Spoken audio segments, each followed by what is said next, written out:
Je m'appelle Ethan Crowley, j'ai 58 ans et, jusqu'à il y a 10 minutes, j'étais l'administrateur système principal du centre médical Saint-James à Cedar Rapids, Iowa. 15 années à maintenir le rythme cardiaque numérique d'un hôpital de 300 lits, terminé par une réunion de 20 minutes.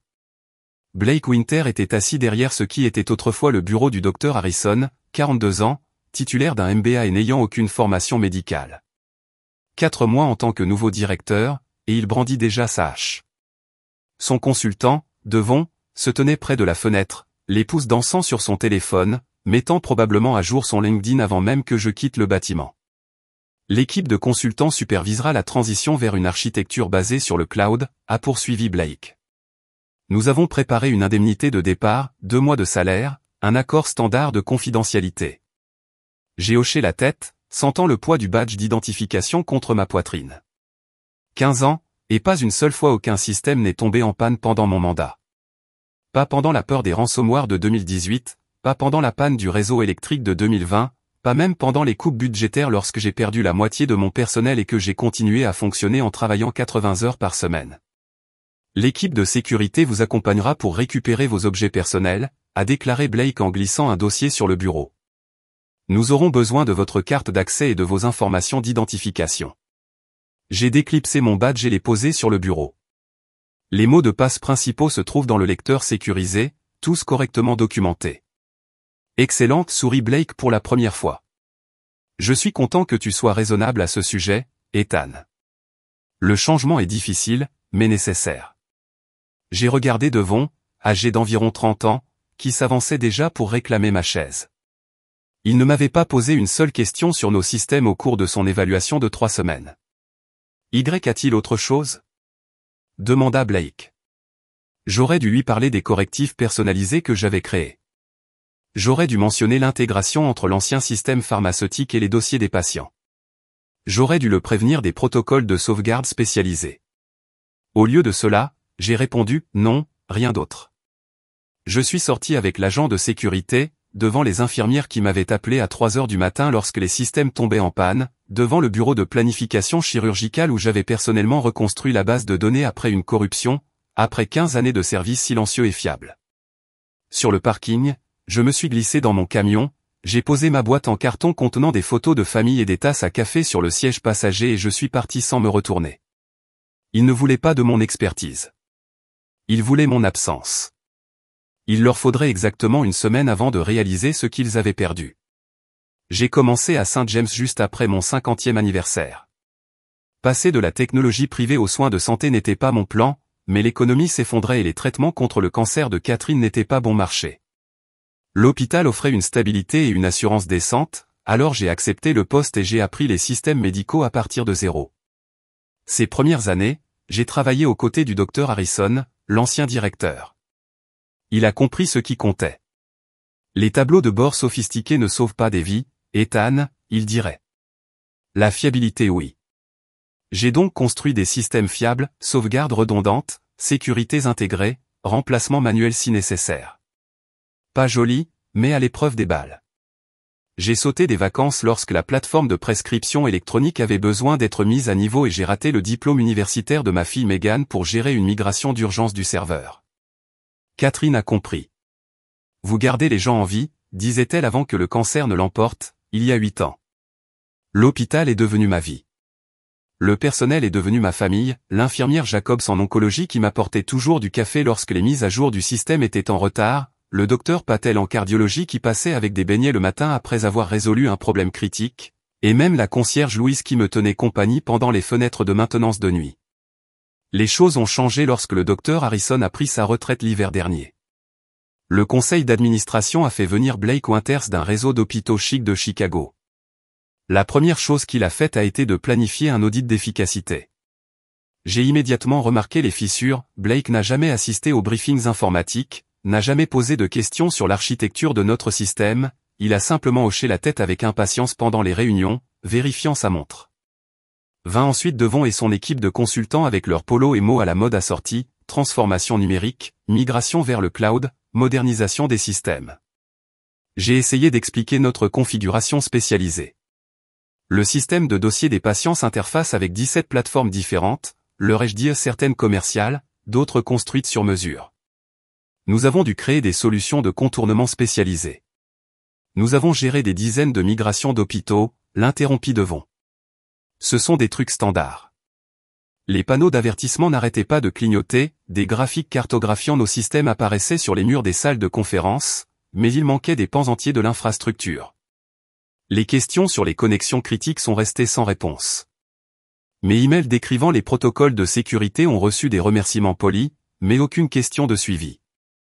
Un vendredi, j'ai trouvé des entrepreneurs mesurant mon bureau, planifiant simplement les rénovations, a déclaré l'entrepreneur sans me regarder dans les yeux.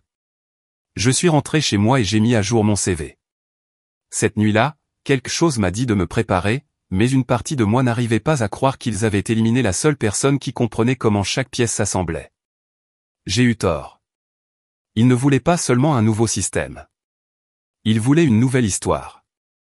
Un sang le vieux qui ne cessait de leur rappeler les risques.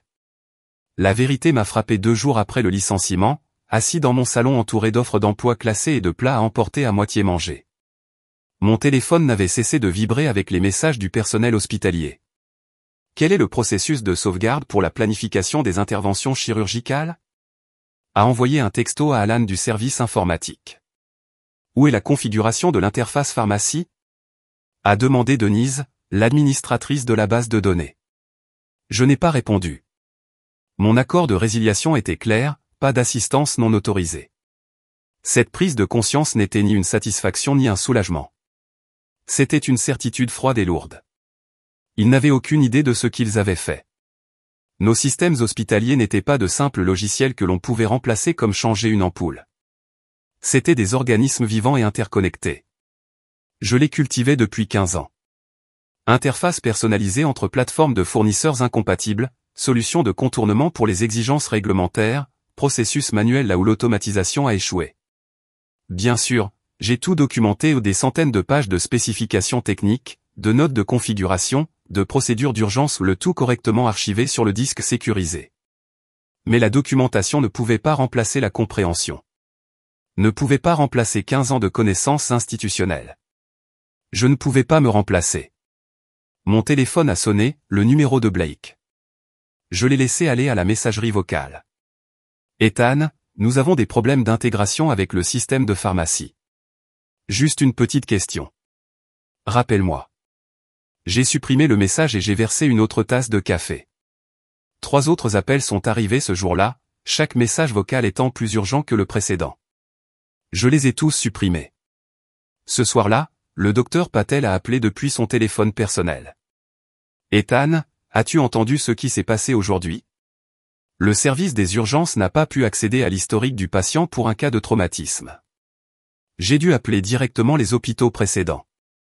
Il a fallu 40 minutes pour avoir des allergies aux médicaments. J'ai fermé les yeux. Personne n'a été blessé, pas cette fois, a-t-il déclaré. Mais la nouvelle équipe de Blake est en difficulté. Il parle de revenir temporairement aux archives papier. J'ai senti un étrange calme m'envahir, pas de vengeance, pas de satisfaction, juste de la clarté. Pendant 15 ans, j'étais invisible. Lorsque tout fonctionnait parfaitement, mes nuits blanches, mes événements familiaux manquaient et ma vigilance constante assurait le bon fonctionnement de l'hôpital. Que les médecins puissent soigner les patients, que les infirmières puissent administrer les bons médicaments, que des vies puissent être sauvées. Tout ce qui comptait, c'était de maintenir le système en vie. Et maintenant, le système était en panne. Je suis désolé d'entendre ça, dis-je prudemment. Blake vous demande si quelqu'un possède vos coordonnées personnelles, a poursuivi le docteur Patel. L'équipe de consultants semble débordée. J'ai pensé au serveur de sauvegarde spécialisé caché derrière un panneau de maintenance dans la salle des serveurs, à la documentation papier dans le coffre-fort anti-incendie de mon ancien bureau, aux chaînes d'authentification qui commenceraient à expirer dans exactement 12 jours sans renouvellement manuel. Je leur souhaite bonne chance, dis-je après avoir raccroché. Je me suis dirigé vers mon bureau et j'en ai sorti une carte de visite que je tenais depuis des années. Jennifer Walsh, directrice de la technologie au Riverside Medical Center. Elle avait essayé de me recruter 3 fois au fil des ans. Je ne voulais pas me venger. Je voulais juste être quelque part où mon expérience était valorisée. J'ai décroché le téléphone et j'ai composé. Lundi matin, ma boîte de réception a explosé, 17 messages de Blake avec des objets de plus en plus désespérés, petite question sur la base de données des patients, panne urgente du système de cardiologie. En août, je me suis assis pour traiter cela, un mois avant le lancement d'Arcform. Oui, et en tant que designer, Thomas m'a regardé droit dans les yeux. Mais vous devez décider maintenant. Une fois la production lancée, il n'y a plus de retour en arrière. Je n'ai pas hésité. Faisons-le. Ce soir-là, j'ai appelé Melissa et j'ai officiellement accepté le calendrier accéléré de Ridgeline. Le contrat comprenait quelque chose qu'Arcform n'avait jamais proposé, des redevances sur chaque unité vendue avec mes créations, ainsi qu'un contrôle créatif sur les spécifications de production finale. Nous appelons cela les Summit Series, a expliqué Melissa. Et nous voulons que votre nom figure dans le marketing. 2 jours plus tard, j'ai signé les documents au siège de Ridgeline et remis mes dossiers de conception complets, pas seulement des concepts, mais aussi des spécifications de production détaillées, des exigences en matière de matériaux et des directives de fabrication.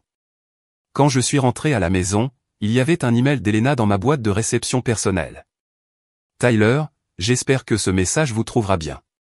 J'étais en train d'examiner certaines de nos conceptions à venir et j'ai réalisé que nous pourrions bénéficier de votre expertise en tant que consultant. Seriez-vous ouvert à en discuter? Je l'ai supprimé sans répondre. La semaine suivante, j'ai visité l'usine de fabrication Ridgeline avec leur équipe de production. Ils n'avaient jamais essayé quelque chose comme mon système modulaire auparavant, des composants qui fonctionnaient indépendamment mais fonctionnaient mieux comme une unité cohérente. L'ingénieur en chef, Diane, m'a pris à part après la visite. Ces conceptions sont révolutionnaires, a-t-elle déclaré sans embâche. Mais ils sont aussi très complexes à fabriquer. Si nous atteignons vraiment la date limite d'août, j'ai besoin de vous dans cette installation tous les jours. Tout ce qu'il faudra, lui dis-je. Le mois suivant, j'ai travaillé 16 heures par jour. J'ai dormi 2 fois sur un lit de camp dans le bureau de l'établissement lorsque nous testions les systèmes d'étanchéité. L'équipe de production a commencé à me respecter lorsqu'elle a vu que je comprenais les défis pratiques auxquels elle était confrontée. Contrairement à Elena, je n'ai pas considéré les problèmes de fabrication comme le problème de quelqu'un d'autre. À mi-chemin du processus, j'ai reçu un autre email de Vivant. Nous devrions discuter de vos activités actuelles pour votre propre avenir professionnel. Une autre menace. Une autre tentative de contrôler ce qu'ils avaient jeté. Je l'ai transmis à l'équipe juridique de Ridgeline sans commentaire et j'ai continué à travailler. Ridgeline se déplaçait à une vitesse étonnante. En 3 semaines, ils avaient des prototypes de ma collection résistante aux intempéries. J'ai passé des journées dans leur atelier à peaufiner les détails, travaillant directement avec leur équipe de production pour garantir que chaque spécification était parfaite. La série Summit se composait de 5 produits interconnectés, un sac à dos modulaire, des vêtements d'extérieur toute saison avec composants amovibles, des chaussures adaptables, un équipement de camping ergonomique et des accessoires spécialisés. Chaque pièce fonctionnait indépendamment mais fonctionnait mieux en tant que système, quelque chose que j'essayais de faire comprendre à Arcform depuis des années. Melissa m'a fait participer à des réunions marketing, ce qu'Elena n'avait jamais fait, et m'a écouté lorsque je lui ai expliqué les avantages pratiques qui devraient être soulignés. Ce ne sont pas des déclarations de mode, ai-je dit à leur équipe. Ce sont des outils destinés aux personnes qui dépendent de leur équipement dans des conditions extrêmes. Fin juillet, des rumeurs ont commencé à circuler dans l'industrie. Les détaillants qui avaient reçu des échantillons en avant-première de la Summit Series ont été impressionnés. Les forums en ligne fourmillaient de spéculations sur la direction inattendue de Ridgeline. Puis vint l'appel de Peter d'Arcform. « Tyler, est-ce que tu... » Il s'arrêta brusquement. « Peu importe. Je ne devrais pas demander. Que se passe-t-il là-bas » ai-je demandé, même si je pouvais deviner. Vivien a vu le catalogue d'avant-première de Ridgeline, dit doucement Peter. Les Summit Series sont remarquables. Elena est en pleine panique, affirmant qu'ils nous ont volé des concepts. Je suis resté silencieux. Le fait est, continua Peter, nous savons tous les deux que ceux-ci ne sont pas volés aux concepts actuels d'Arcform. Ce sont vos créations originales. Celles qu'Elena a rejetées, n'est-ce pas? Je ne peux pas faire de commentaires là-dessus, répondis-je prudemment. Tu n'es pas obligé, dit Peter. Votre nom figure dessus. Clairement comme le jour dans le catalogue. Conçu par Tyler Grave, ancien concepteur principal chez Arcform. Eh bien, c'est génial. Le lendemain, Vivant elle-même a appelé. Je l'ai laissé aller à la messagerie vocale. Son message était laconique, Tyler, ce n'est pas professionnel. Nous devrions discuter de cette situation immédiatement. Au lieu de cela, je me suis rendu au siège de Ridgeline pour la réunion finale de lancement du produit. La campagne marketing était prête. Les lignes de fabrication ont été fixées. Dans 2 semaines, la série Summit serait disponible chez les détaillants spécialisés dans tout le pays, un mois avant le lancement prévu par Arcform de la série Elevation, étrangement similaire. La nuit précédant notre lancement, je n'ai pas pu dormir. 7 ans chez Arcform, d'innombrables prototypes, des centaines de croquis. Tout ce travail avait conduit à ce moment. Pas de la manière à laquelle je m'attendais, mais peut-être de la façon dont cela devait se produire. À 5 heures du matin, incapable de me reposer, je me suis rendu sur un sentier à l'extérieur de la ville, le même sentier où j'ai testé plusieurs de mes premiers modèles Arcform. L'aube se levait alors que je marchais vers la crête. L'air était frais et humide, exactement les conditions pour lesquelles mon système résistant aux intempéries a été conçu. Mon téléphone a sonné. Un texto de Mélissa, c'est en direct. Le site web vient d'être mis en ligne. Les premières commandes arrivent déjà. Je me tenais sur cette crête, regardant le lever du soleil, ressentant un étrange mélange de justification et de tristesse. Je n'avais pas voulu que ça se termine ainsi avec Arcform. J'avais tout donné à cette entreprise, mais ils avaient choisi la vision d'Elena plutôt que la mienne, le style plutôt que le fond.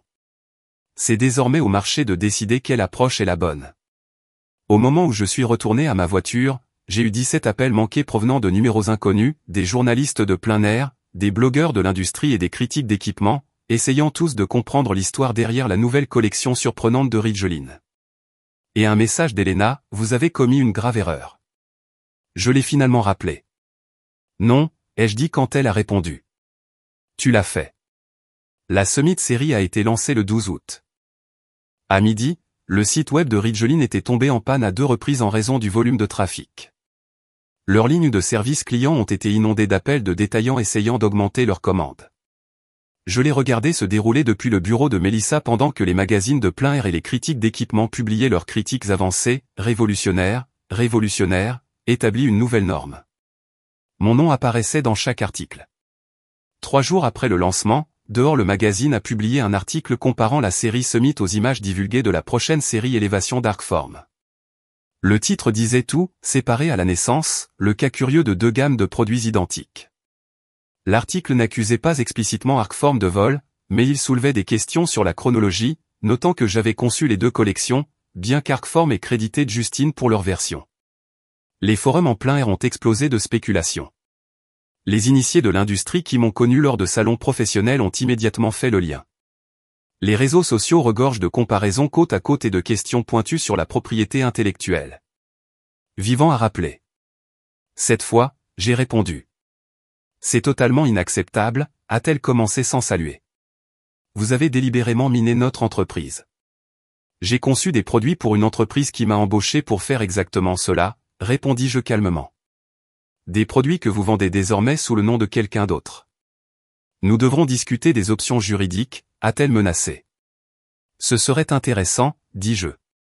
J'ai reçu des emails d'Elena rejetant ces dessins précis il y a 6 mois.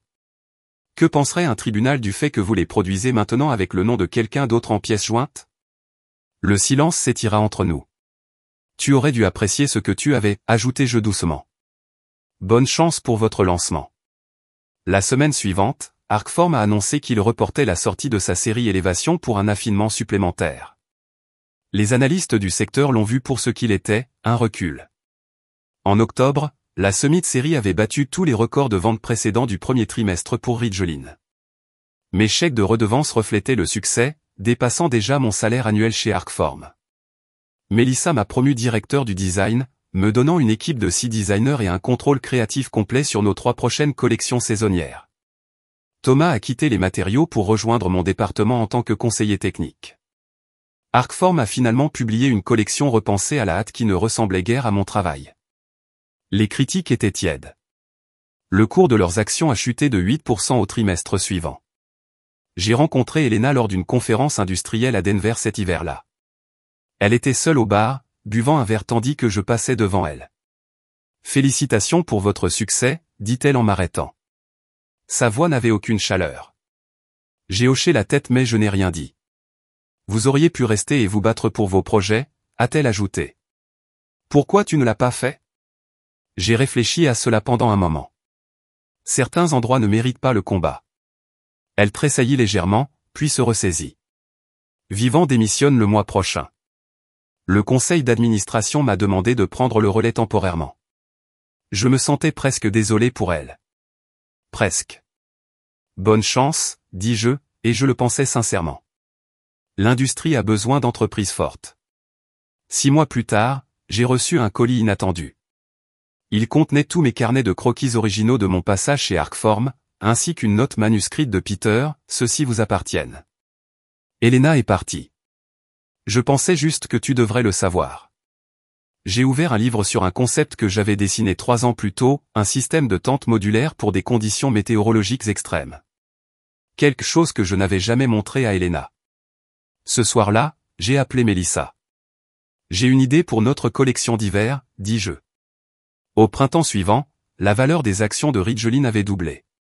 Arcform a annoncé une restructuration sous une nouvelle direction. Je n'ai pas suivi l'actualité de très près. J'étais trop occupé à concevoir ce qui allait suivre. Parfois la nuit, je pense encore à mes années chez Arcform. Non plus avec amertume, mais avec clarté. Ils m'ont appris quelque chose de précieux, mais pas ce qu'ils voulaient. Dans cette industrie, dans la vie, votre travail parle de lui-même lorsqu'on lui en donne l'occasion. Elena a essayé de faire taire la mienne, mais ce faisant, elle n'a fait qu'amplifier sa voix. La meilleure vengeance n'était pas de lui prouver qu'elle avait tort. C'était pour enfin trouver un endroit qui reconnaisse ce que je savais depuis le début. Ce bon design ne consiste pas à suivre les tendances. Il s'agit de résoudre de vrais problèmes pour de vraies personnes. Et c'est finalement ce qui perdure. Au sujet d'une planification minutieuse de la transition, la Dr Hughes s'est tournée vers ses collègues. Je pense que nous en avons suffisamment entendu pour prendre une décision éclairée. Blake se leva. Vous ne pouvez pas sérieusement envisager d'abandonner la modernisation sur la base de l'opinion d'un ancien employé mécontent. Le docteur Patel a pris la parole. Nous avons détourné 67 patients d'urgence au cours de la semaine dernière. 3 interventions chirurgicales ont été retardées. Les erreurs d'administration des médicaments ont augmenté de 12%. Ce ne sont pas des opinions, directeur Winters. Ce sont des faits. Le conseil d'administration a voté 20 minutes plus tard. Le contrat Helix serait résilié immédiatement et un plan de restauration d'urgence serait mis en œuvre pour revenir au système précédent. Alors que je rangeais mon ordinateur portable, le docteur Hughes s'est approché de moi. Le conseil d'administration a une autre proposition à te faire, Ethan, si tu es prêt à l'entendre. J'ai jeté un coup d'œil à Blake, vaincu près de la porte. J'écoute, dis-je. 3 semaines plus tard, j'ai franchi l'entrée principale de l'hôpital avec un nouveau badge d'identification, Ethan Crowley, directeur de la technologie. Le revirement n'a pas été facile. L'équipe Helix avait apporté des modifications importantes avant de partir, dont certaines avaient corrompu les bases de données clés. Ma nouvelle équipe, composée d'anciens collègues et de nouveaux talents, avait travaillé 24 heures sur 24 pour restaurer les systèmes, reconstruire les interfaces et récupérer les données. Blake était parti, poursuivant d'autres opportunités, selon l'annonce officielle. Je n'avais pas demandé son renvoi, mais je n'étais pas désolé de le voir partir. Je me suis arrêté au poste d'infirmière en cardiologie, où l'infirmière Jacobs a souri. Les systèmes fonctionnent à nouveau comme de la soie, a-t-elle déclaré. Les dossiers des patients se chargent en moins de 2 secondes. C'est bon à entendre, répondis-je. D'autres problèmes? Pas depuis que tu es revenu. Différence entre le jour et la nuit. Alors que je poursuivais ma tournée, le docteur Patel m'a emboîté le pas, vous allez à la réunion du conseil d'administration? J'ai hoché la tête. Revue technologique trimestrielle. D'abord avec vous à la grande table au lieu de rester dans un coin avec un diaporama, a-t-il noté. Nous sommes entrés dans la salle de conférence où se réunissaient les dirigeants de l'hôpital. Le docteur Hughes, maintenant directeur par intérim, m'a fait un signe de tête. Monsieur Crowley, nous sommes impatients d'entendre le rapport de votre département. J'ai connecté mon ordinateur portable au projecteur. À l'écran est apparu un simple tableau de bord affichant les performances du système, les statistiques de disponibilité et les mesures de comparaison avant et après la débâcle d'Helix. La récupération est complète, ai-je déclaré. Tous les systèmes ont été restaurés sans perte de données. Nous avons mis en place des protections supplémentaires contre des perturbations similaires à l'avenir. Le docteur Hug a étudié les paramètres et les initiatives de modernisation qui préoccupaient tant le directeur Winters. J'ai changé les diapositives pour montrer ma feuille de route technologique sur 5 ans, un plan minutieux et méthodique pour faire évoluer nos systèmes sans compromettre les soins aux patients. La véritable modernisation, ai-je dit, ne remplace pas ce qui fonctionne, elle s'appuie sur cela. Le conseil d'administration a approuvé le plan à l'unanimité. 6 mois plus tard, je me suis assis sur ma terrasse arrière avec une tasse de café et j'ai regardé le coucher du soleil. Mon téléphone a sonné avec un SMS de Jennifer Walsh de Riverside. Heard St. James a reçu le prix régional d'excellence en technologie de la santé. Félicitations, presque collègue. J'ai souri et j'ai répondu « Merci ». Désolé pour le changement de carrière de dernière minute. Pas de rancune. Elle avait raison. Ma place était à St. James, mais pas dans le même rôle invisible que j'avais occupé pendant 15 ans. En tant que CTO, j'avais désormais voix au chapitre dans les décisions qui affectaient les soins aux patients. J'avais une place à la table où je pouvais défendre les systèmes qui comptaient. L'hôpital avait appris la leçon à ses dépens. L'expérience ne peut pas être remplacée par des mots à la mode. La fidélité ne peut pas être considérée comme dépassée. J'ai fait défiler ma pellicule jusqu'à une photo prise lors du dîner de remerciement du personnel de la semaine dernière. Mon équipe debout, un mélange d'anciens combattants et de nouveaux arrivants, chacun apportant des perspectives précieuses.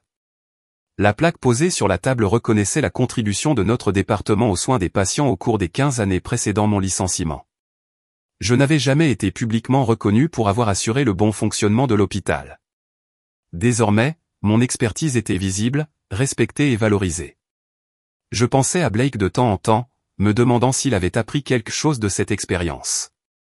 Aux dernières nouvelles, il avait pris un poste dans une start-up de soins de santé promettant un bouleversement révolutionnaire de l'administration hospitalière. Certaines leçons sont plus difficiles à apprendre que d'autres. Mon nouveau badge d'identification était posé sur la table à côté de moi. Je l'ai ramassé en passant mon pouce sur le titre « Directeur de la technologie ». Pas seulement l'homme qui entretenait les lumières allumées, mais l'homme qui a aidé à orienter l'avenir de l'hôpital.